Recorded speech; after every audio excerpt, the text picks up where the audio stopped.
analyst at EdChoice, and I spend a lot of time in policy world, right? This is my first time at the Hybrid Schools Conference, and I'm very excited to be here because I spend a lot of time on the research side of things, on the policy side of things.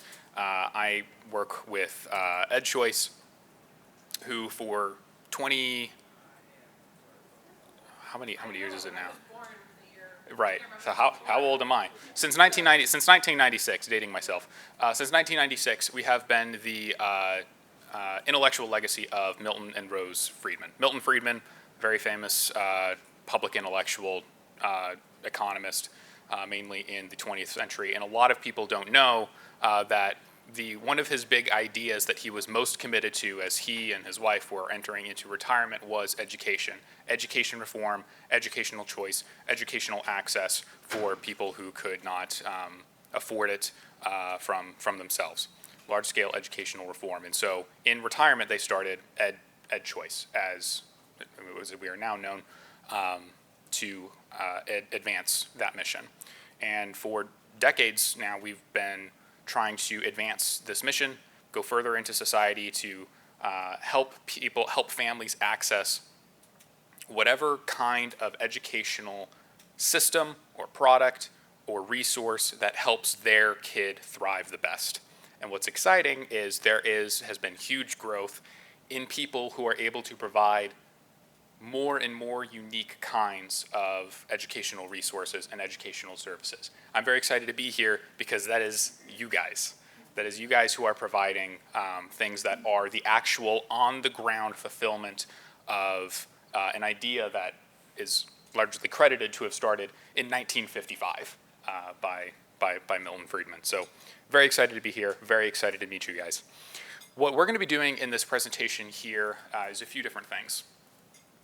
Again, on the policy side of things, I'm going to be introducing and diving deeper into some of the waves in policy reforms that have been happening through the country that affect access to the kinds of things that you guys are that you guys are doing, mainly through differences in how educational dollars that the state spends, how those flow. I'm going to try to keep it a little bit fun, a little bit multimedia, and I am a researcher and collect polling data, so I'm also going to make you guys do some work for me with a few very simple, if everything works smoothly, interactive polling moments to help learn a little bit more about how you guys see the landscape of education reform here. To start with just some basics about school choice and how school choice affects what non-traditional school leaders are doing. The main thing that is impactful here are education savings accounts. I'll get there in a second. The initial idea of school choice, at least it's how it's initially credited, what Milton Friedman wrote about in 1955, is this idea of school vouchers, which was a radical idea at the time in that, hey, if the important thing that society cares about is the education of kids as opposed to making sure that public schools are running, what if we have an education funding system that allows the education funds to flow to the types of educational environments that families actually want their kids to go to, even if those are private schools? That's the radical idea. Just directly send funds through the parent's choice to the type of school that a kid wants to go to. Maybe it's a non-public, or maybe it's a public school outside of the district, maybe it's a private school. There's all that. As time has gone on and people have been thinking bigger about what does education mean, what do schools need to look like in order for education to actually happen, has the traditional way of doing schools actually been the most effective way of doing schools, at least for all kids? Are there other ways we can be doing things? School vouchers, from people who care about this educational choice thing, has kind of matured into a more flexible policy idea called education savings accounts. We'll be calling ESAs through this presentation. And this might be a term, may or may not have been a term that you've become more familiar with over the last couple years as it's really begun to take off. The difference between the two is between ESAs and vouchers, is ESAs allow the same public funds that have been devoted to a child's education, devoted by the state, to sit into an account that is in the family's name, and the family is allowed to purchase any variety of educational products, services, tuitions, whatever, with that money. They're restricted but varied services. And the thing about this is it allows an even more customized educational approach than a school voucher does, because it doesn't mean that you have to send your kid to a traditional school environment. You can homeschool and buy curriculum, or you can attend a private school and pay for additional educational therapies or tutoring and things like that. Your mileage may vary depending on the size of the ESA, which varies quite a bit, and your particular environment. But the point is there is a lot more flexibility than there has been before. And ESAs, as a policy idea, have really taken off a lot more. To help illustrate this a little bit more colorfully, we do have a video that tries to explain ESAs a little bit more fluidly and animatedly. What is an education savings account? An education savings account, or ESA, is a government-authorized savings account that families can use for school tuition, educational products and services, and more. Where does the money come from to pay for ESAs? People and communities pay income taxes, sales taxes, or both. Those funds become the revenue the state uses to pay for education. The ESAs are funded with a portion of the money the state has allocated for each child's education. How do ESAs work? Generally, parents use an online platform that is already loaded with the child's allotted funds.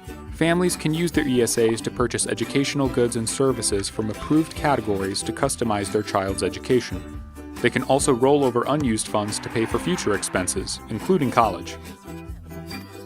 Today, tens of thousands of parents in states across America are using ESAs to access learning services that work best for their children. Learn more about those families and the effects ESAs are having on communities at edchoice.org. Now, you might be able to see where you and your school or your educational service fits into that, but we're going to dive into that a little bit. Demand and supply of school choice programs has just grown a lot over time. The first ESA program was launched in, passed in 2011, kind of launched in 2011-2012 school year in Arizona, initially restricted to students who had an IEP program through their schools or had some kind of special education diagnosis. And as you can see in the pink here, I forgot to include the legend. Pink is ESAs. That's kind of our branded color for ESAs.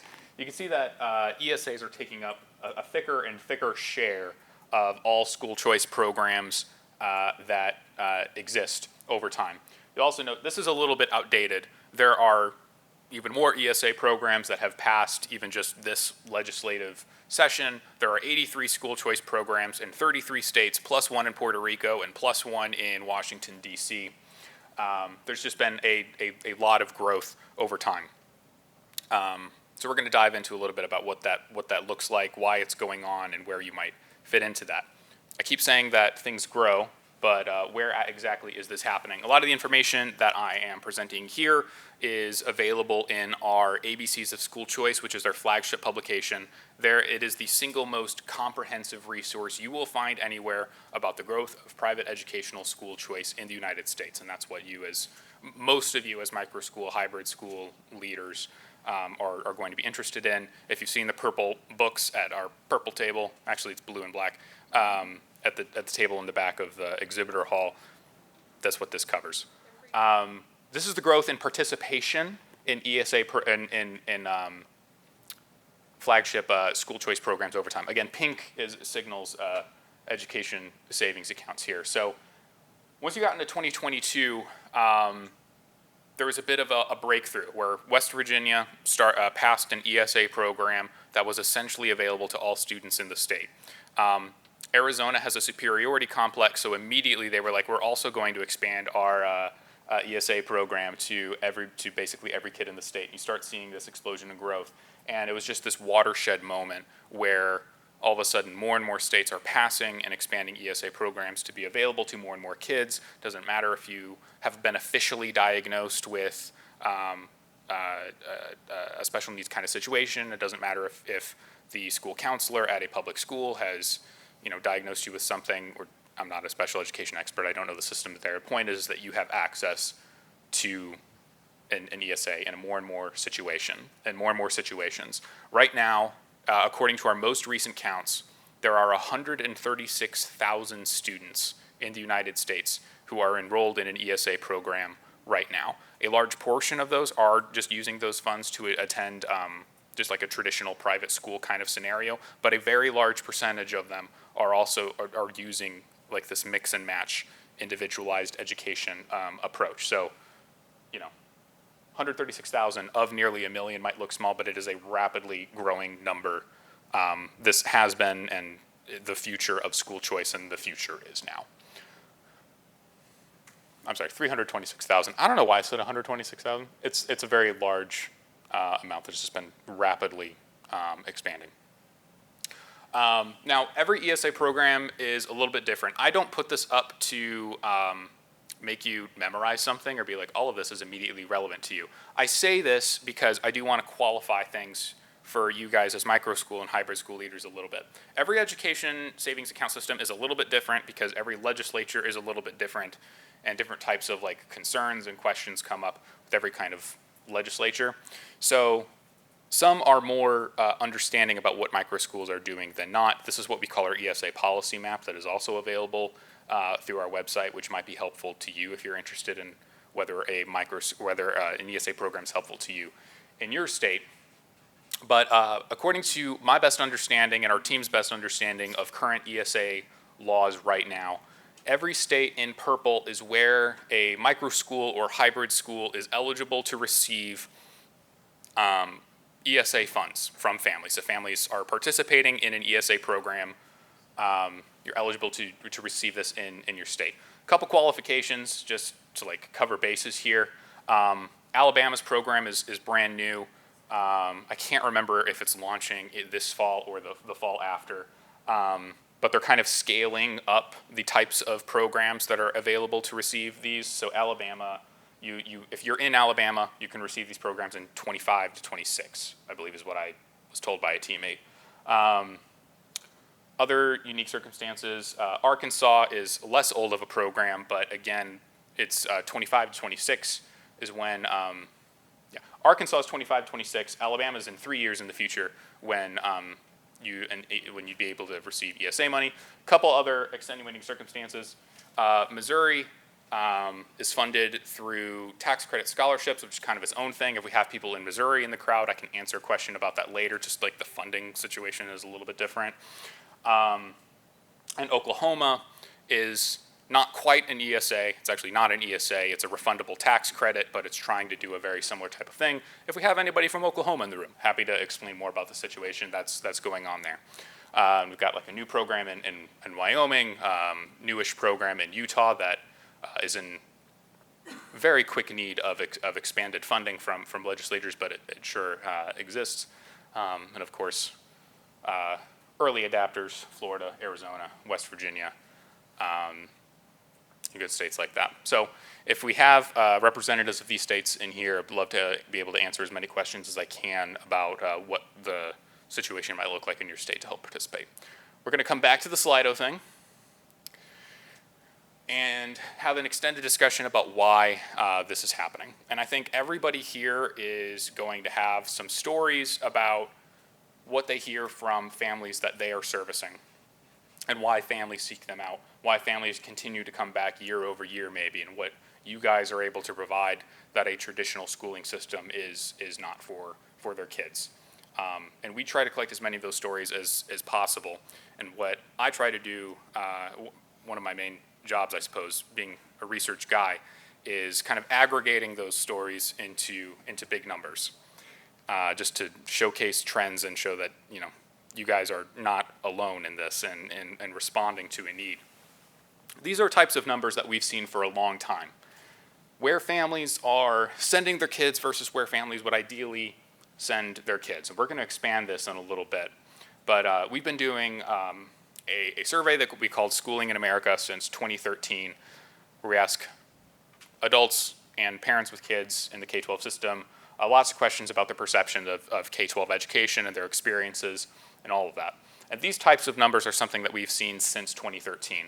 While about 4 out of 5 parents send their kid to a traditional district school, if you ask families, if it were up to them, they had a real choice and a real option, where would they send their kids to school?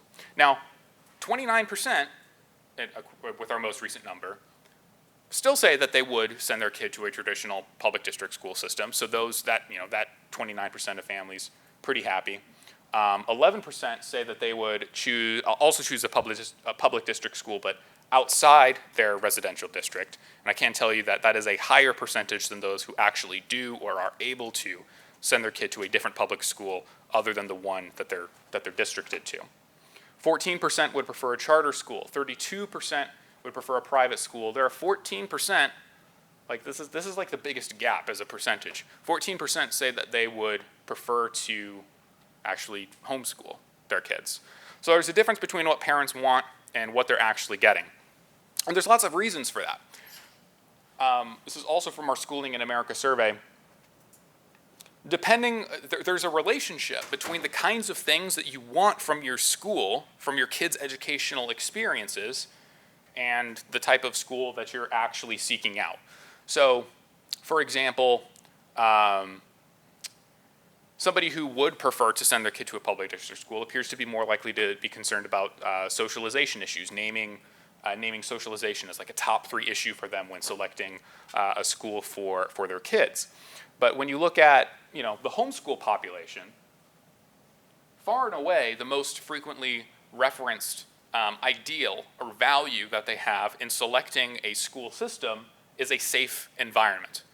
Half of people who homeschool their kids name safe environment as a top 3 reason for choosing an educational system and environment that they do.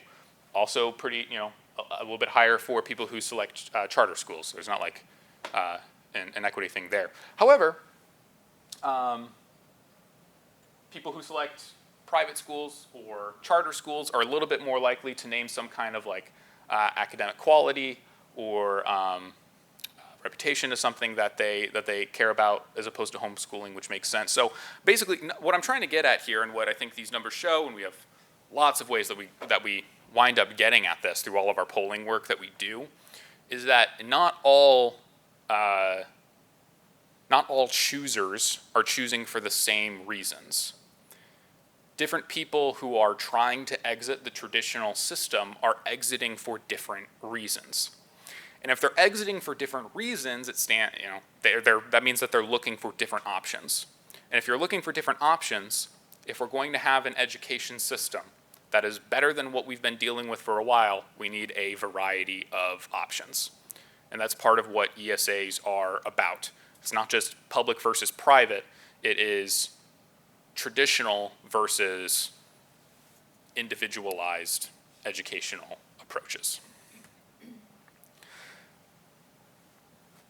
Further, just hammering in this idea, I suppose, this is from a report. Again, you can pick this up from our table called Why Parents Choose. This is our most recent report that we've made that was written by my colleague on our research team, Mike McShane, who many of you might know. Just asking people to choose, if you had to choose between different types of things that you might get.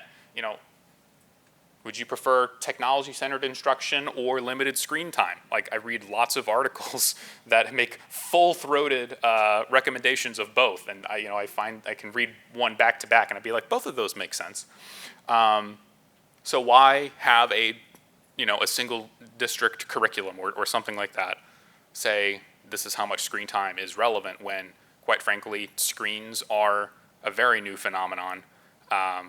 Screens in education are a fairly new phenomenon. We're still kind of figuring out the impact that it has on kids, and kids are all different. Maybe it makes sense to have the parents identify what their kids need and choose an education option that matches screen needs for their kids. Some will be more focused on college after K-12. Some will be more focused on making sure that the kids are ready for the workforce if they choose after their K-12 education. Some people are really into the classics, the arts, the humanities. Other people are shooting for something else in the STEM field. There's a lot of debate over whether you want more discipline in schools or whether you feel good about it. Differences in opinions on how much test scores matter, what do dress codes do for students, all these different things that you can find pretty full-throated defenses of either way. And when you have a traditional system where your zip code determines your educational system and your outcome, you have somebody else making all of these decisions for you or for your kids, or else you better have the money to move into a different house within a different zip code. At the bottom, I'm sorry. Yeah, please feel free to ask questions. The last one, is that class size? Yeah, like large Okay. versus Okay. Yeah, absolutely. I have a question. So how do you untangle all those neutrals? Like, what did you ask them that they're like, I don't care? Is that what that So means? he would ask like them individually, and then he would say, you get a school that has lenient discipline but has technology centered. So Yes. he would also kind of just crisscross them. So you could try to get, okay, if you're constrained by one thing, because once you start saying, or your school's closer, which you might like the closer school, which is not on there, but they're strict on national pride. What's more important to you? So he did a lot of like cross-sectional questioning in order to get at it. But it's a really good, what do parents want? It's a really good report that we also have. We do. And that'll dive more into the methods and things like that. I would say neutral too is, so for example, the technology-centered instruction. If I see a question about, do you prefer when selecting a school, technology-centered instruction and limited screen time? These are debates that my wife and I are having right now, where we're reading all sorts of different things, where I am able to see what technology can do, but then I also can see where technology is just really disruptive to, or can be really disruptive to childhood development.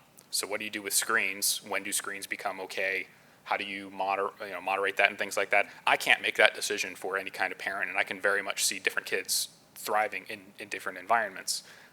There is a fascinating trend where for a while it was the wealthy schools that were getting screens, and now the wealthy schools are getting rid of screens.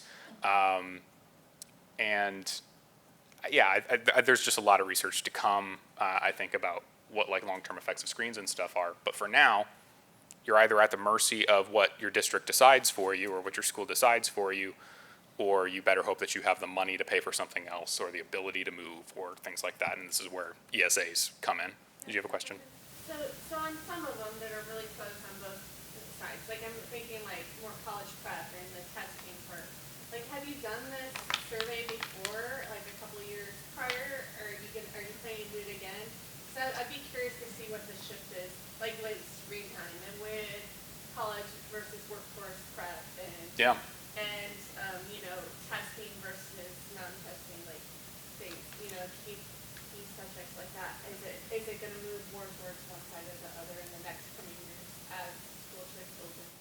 I think that's a fascinating question. For all of the polling, we do a lot of polling and survey work, guys.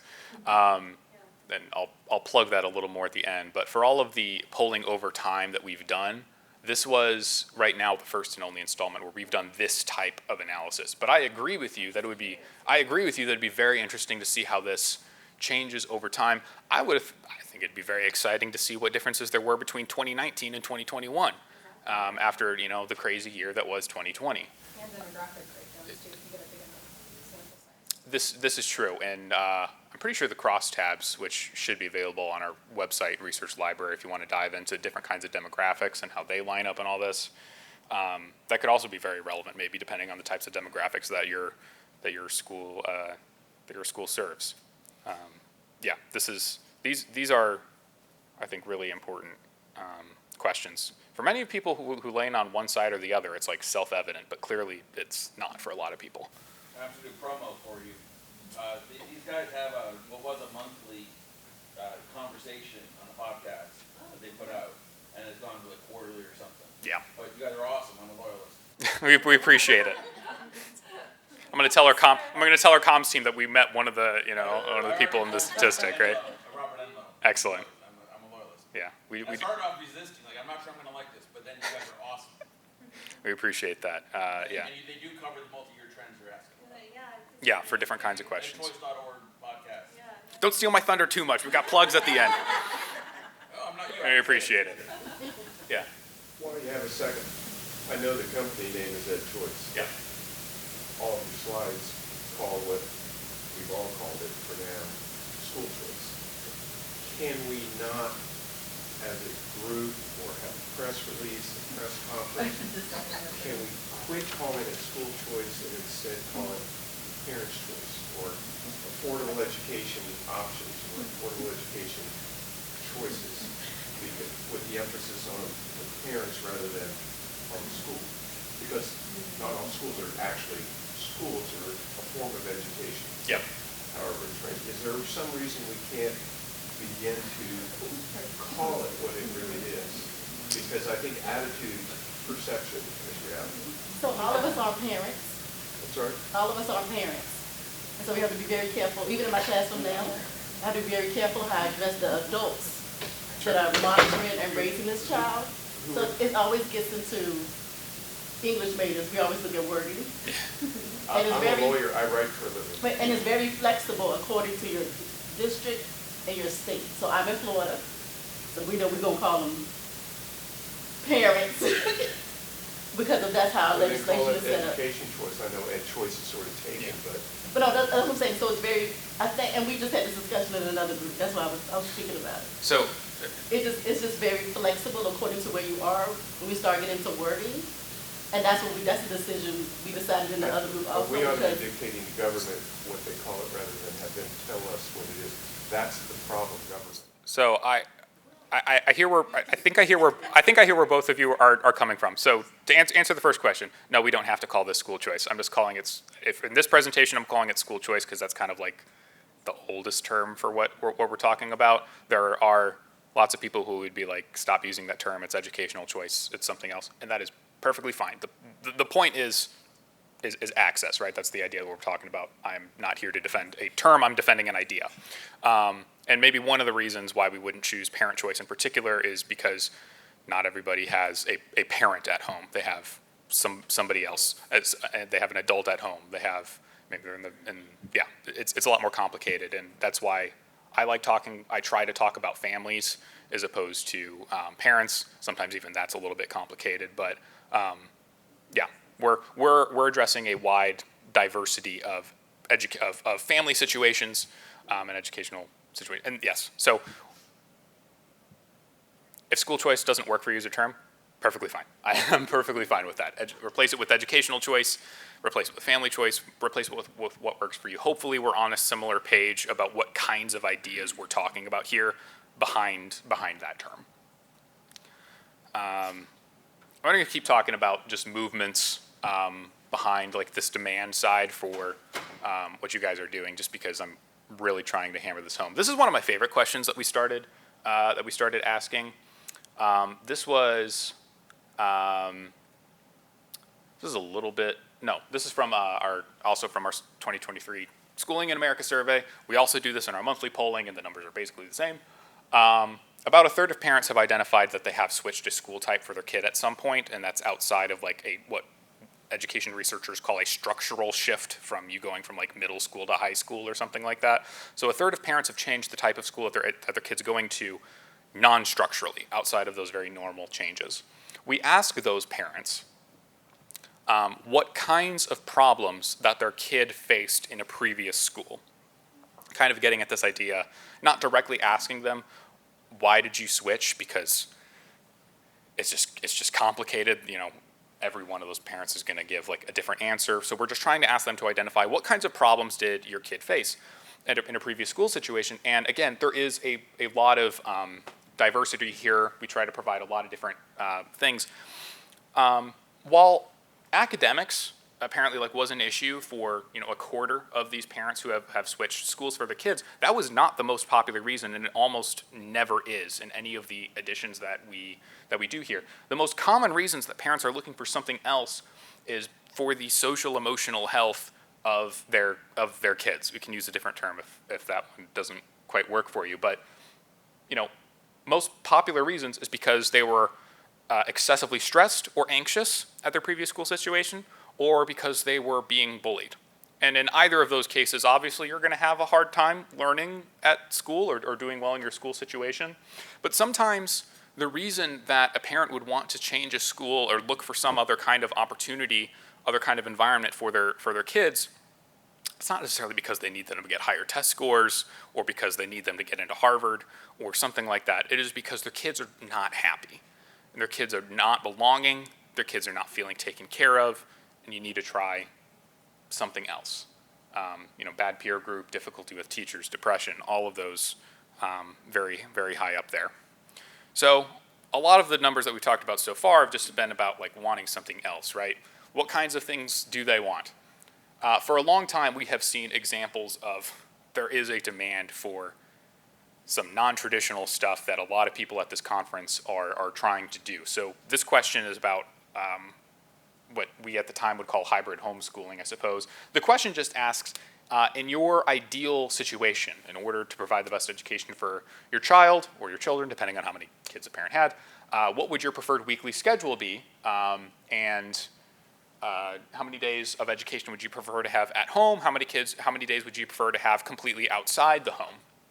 Now, we started asking this question in, I think it was like June of 2020, and obviously like we were in the heat of COVID then, and a lot of people were doing stuff at home, or we were thinking about what was school going to look like that fall. So we referenced the pandemic then, but then we eventually stopped referencing the pandemic, and we were like, okay, after the pandemic's over, or in your ideal situation, and the numbers didn't change. Like whether we referenced the pandemic or not, people were about equally interested in 1 to 4 days of their schooling week occurring at home, some kind of hybrid system. For a lot of months here, it was, you maybe were more likely to have somebody prefer some kind of hybrid setup than you were to have 5 days a week at home.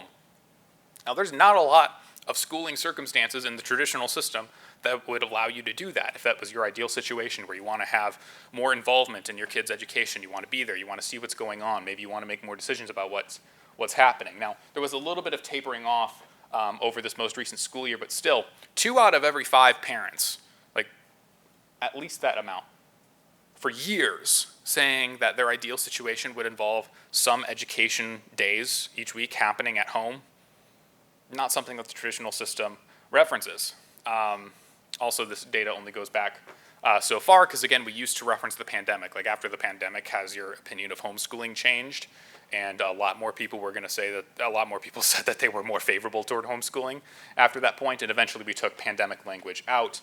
And the people who are favorable toward homeschooling is more than twice the amount of people who are opposed to homeschooling. Back to that What Parents Want survey that Mike McShane did, he asked some more detailed questions. It's more detailed than what you see here about what kinds of schooling situations a parent might consider if they were going to choose a different kind of environment for their kid, including a hybrid situation with similar language to the last thing that we did, including a micro school, which I think he identified at the time of like a school of less than 20 kids, which was just to kind of make something concrete for people if they hadn't heard of a micro school situation. People are interested in what you guys are doing. Like there is an interest when we present this as a possibility. People are like, there's a lot of people who are like, that sounds like a cool idea for my kid to participate in. So where does educational choice fit into all of this? Obviously, we know that there is demand for this stuff. So why is there? So then there's been some growth, but what are some barriers to this growing even further? Well, again, hero Mike McShane did another bit of research surveying educational entrepreneurs who are people like you guys who are presenting a non-traditional approach to education, different kinds of educational services for kids. And from the responses that he was able to get, very frequently, the most common barrier presented was a lack of funding and resources, which makes sense. Honestly, so many educational trends and decisions you can kind of come down to follow the money. and what an educational choice program would allow under an ESA that we kind of as an organization would endorse, would allow families that you serve to access and would allow them to access your program. And I'm going to actually, I had a polling question about this, but I'm just not going to take the time to sign into Slido or anything. So I just want to take like a straw poll with hands. I don't know how many people in this room are like school leaders who have this kind of decision-making power, but how many of you guys have gotten to a point where you've had to turn families away or restrict size for some reason because of financial reasons or financial considerations? Yeah, so a few of you. So like money matters, right? Which is kind of rough, but also it's just kind of the reality of the situation, right? And the further that education savings accounts are able to grow, the more people who are able to access those, the easier it is for you guys to run the type of school that you want to run and help the families who you are trying to help and have to make fewer rough decisions about, I can't accept you guys because you can't afford it and I can't afford to help you. Like that's a rough situation, and we're trying to bridge that gap. And between what you guys are doing and what people in your situation say that you kind of want with help, and where parents are at with just this increased demand for something non-traditional, it is perhaps no surprise that support for different kinds of school choice policies, educational choice policies have just grown and remained pretty high. Obviously, there was a peak in COVID time, but still remaining pretty high. More than 4 out of 5 parents identify that they would support the passage of an ESA policy. There's high demand for this stuff, and it doesn't matter who you are. Again, the details of this doesn't matter. The point is these are all different cross-sections of demographics, race and ethnicity, income levels, political party, geographic location, whether you're urban or suburban. Not all of this is shown, but this is what's all included. It's all like Kelly Green. Like it doesn't matter who you are. People get it. People get it. And that's why we're trying to do what we're trying to do. We're trying to connect to you guys. We're trying to connect you to answers, to resources that can help you provide the best kind of education that you can with your ideas, with your expertise, with your leadership skills. And we're trying to do our best to research, understand, advocate for policies that will help more people access the great stuff that you guys are doing. Plugging stuff a little bit, we are also, in my humble opinion, and not at all biased, the best recurring education polling resource that you can find anywhere. If you go to this website, we partner with Morning Consult, who also does polling for Politico. We do monthly polling of parents, we do quarterly polling of teachers, we do semi-annual polling of teenagers about different kinds of education issues. This is all freely available, freely downloadable. Look at crosstabs to understand demographic differences, all of it. We even have a podcast about it, which at least one person here listens to. Can I ask you just a quick question?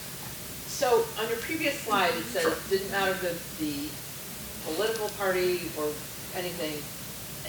It seems to me, I'm in Michigan, Sure. and we have just an all democratic government now, and they are wiping away anything that we're able to do. It just feels like so it really is a cross-party, like the very beginning whenever you said all these different states are doing this, I'm thinking, how is that? That it feels like that's opening up more freedoms. The teacher unions are not opposing it, and the governments are not opposing it? Or is it just the people are uprising and saying this is what we need? See, that was my question. Yeah. These are parents, not public at large, right? Like these are people who actually have children. We also have non-parent Okay. here. And then like the other one was then like, do you like include things like vouchers when you talk about this? Like Vouchers have their own heat map, and vouchers, yeah. So do people like, do you know, are people aware of the differences like between them? Like, do they have an understanding? Because vouchers dies and those things die in Texas, right? they die in Republican states too, so it's Yep. not. How are they Right, so, Yeah. so I'm just wondering, like, yeah.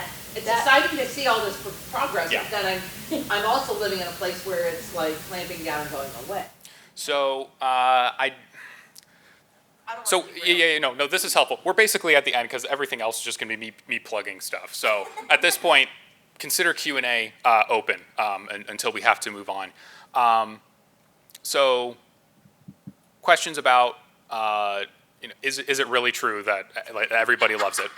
And if so, why isn't it everywhere? Right, that's kind of the follow-up question. If it's really this popular, why is it not everywhere? And obviously the answer is it's complicated. And it ultimately comes down to two things. One is kind of like classic like collective action problems. There's like concentrated interests in keeping the traditional system the way it is that have outsized political power to prevent things that obviously greater society wants. There's a lot of different policy problems that have this kind of problem to tackle. There's a lot of popular policies that struggle to get passed because of that like concentrated self-interest in the current system versus the greater interest and benefit that's dispersed among a lot of people who are maybe less organized. And that's kind of part of what the school choice movement is about, is trying to like organize those dispersed interests, if you will. I wrote a thesis about this in my undergrad, so anyway, I can nerd out about that a little bit. Now that said, so when you poll people about education savings accounts and vouchers and charter schools, I don't have the definitions that we used memorized, but I'm pretty proud of the definitions that we use of just identifying this is what happens. The money goes, instead of this, the money does this instead. And we try to be very fair. It's the descriptions that we use on our website. Like when you click on what is an ESA, that's what we use and that's what we show people. And people get it with ESAs. And I'll give you an example. We also survey teachers as well. Teachers know what vouchers are. Teachers' unions have had language about vouchers for a long time. Voucher bad, right? There's kind of that level of simplicity. So there's a lot of, so even with that, like about 45 to 50%, like there's only one time that we've done a polling wave of teachers where support of vouchers was actually below 50%. And it's about 50% for the rest, which is kind of crazy. But then you say ESAs, and and they start reading about like the individuality. Teachers get it. Like teachers know. My wife is a teacher. Teachers understand that there are individual needs of kids. Teachers know that like they're trying to do their best to give every kid the individualized education that they need, but sometimes in a traditional format, you're just not able to do everything that you want. When teachers read about the individualized approach that education savings accounts offer, like support skyrockets. Like 3 out of 5 teachers, don't quote me on that because we do have that number somewhere and I don't have it memorized, but like it is a high number of teachers who support ESAs. And so similarly, that's the case here as well. Now I will say the most supportive demographic for both vouchers and ESAs are Black parents in an urban setting. The most oppositional demographic to ESAs and vouchers are white non-parents in rural settings. And there are just different sets of questions and circumstances and concerns, and we can dive into that because I'm very interested in this question. I wrote a whole report on like Democrat interest in school choice versus conservative and all that, so I probably spent too much time answering this question. I want to get to other people's questions. But yes, voucher versus ESA matters because one, voucher has had some baggage with the term. Some people think that we've just switched the term to ESA because we're afraid of the PR around vouchers, but it's not. People change their minds. People have a different opinion. The same person who says that they have never heard of a voucher and never heard of an education savings account, like gets the difference between an ESA and a voucher. Is there funding available because the population has public school, but then there's private school and the homeschoolers that are not getting the typical funding. If that funding is available for all students, that would be a huge impact on states that all of a sudden allow ESAs. Sure, so you are talking about, so if there's a kid already attending private school, sure. Now so that's a very good question, and I'll I punt a little bit to Marty Lukin, who's our like head fiscal guy, who researches this quite a bit. And there's two options here. One is if you want to institute an ESA and you want all kids to participate, but you have this financial concern, like where is all of this money going to suddenly come from states? You have an option to phase it in, and that's what a lot of states are choosing to do, just to like ease some fiscal concerns. However, the fiscal concerns usually wind up being greater than what actually happens because the take-up rates for new programs tend to be less high in the first couple years than a lot of people assume or anticipate, frankly, because like the word doesn't get out. There's been school choice in Ohio since '96 and still like. The diffuse others, and we have school choice across the board. Yeah, and there's still when we did a survey in Ohio a couple of years ago, when we asked people who didn't use school choice for their kids why, 45% of them said it's because they never heard of it. Right. So there's still like some marketing questions and stuff. So anyway, point being, take up rates are a little lower than concerns often are.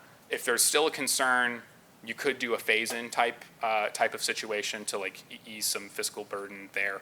But the third thing that I would present is more of a philosophical question, and that is, so I live in Indianapolis, and I'm sure lots of cities have this. I don't know where everybody's from, but north of Indianapolis is this place called Carmel, and quite frankly, Carmel's where the rich people are. Okay, and there are people who will move from Indianapolis to Carmel to access the school system that Carmel has. Carmel High School had like this viral TikTok situation of kids showing off their high school, and it is amazing.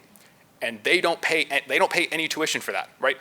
Like our tax dollars are paying for those kids to go to school for free, like the rich kids or whatever. Like I'm not judging, I'm just saying what people say, right? So we're comfortable as a society paying for people to go to wealthy schools with lots of access. We're comfortable with that so long as it meets certain standards of like the state has enough control over it, right? Is it about paying for, is it about paying for people who can afford expensive education? Is it about paying for their education, or is it more about control, if that makes sense, right?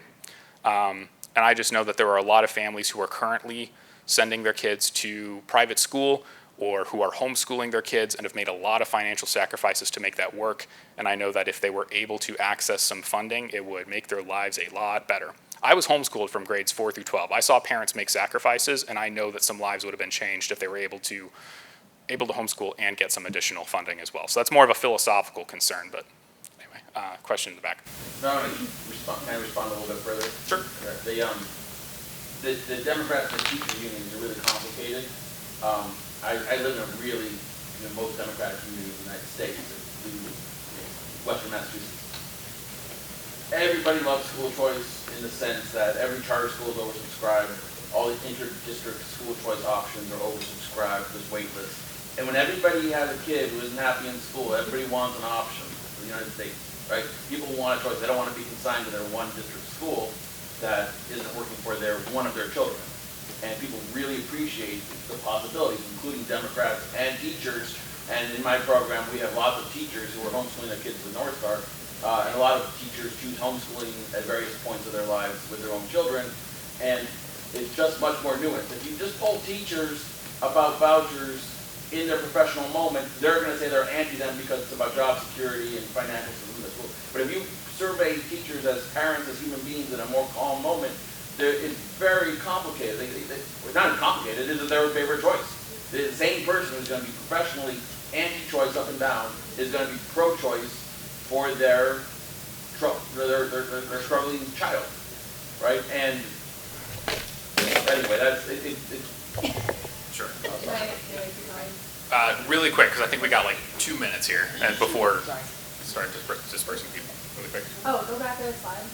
To your point. Oh, sorry. Or go to the one where you did the morning choice meetings for this. Something like that. Maybe that's Savannah for that. I think they're going to. Where you had the yeah, this one. Okay, that one. So when you go on this page too, I just want to plug for you because you were asking about Michigan. So we have the select a state option. So you can actually look at like all the different things we were breaking out, homeschool approval, ESA approval, but like by state. We do have the like asterisk, so like when it says, you know, how many parents we surveyed and how many, you want to put like 1,000, the minimum, so it's not too skewed. So if it says, you know, we've surveyed 1,000 plus parents, it's a pretty good sample to know like how they're feeling, and we have that for all 50 states. The other thing in terms of the fiscal effects is also this spring, Marty, our fiscal guy, he put out what's called like a school choice calculator. So you can go in by state, and you look at, it's in our blog, you go like K through 12 calculator. Yep.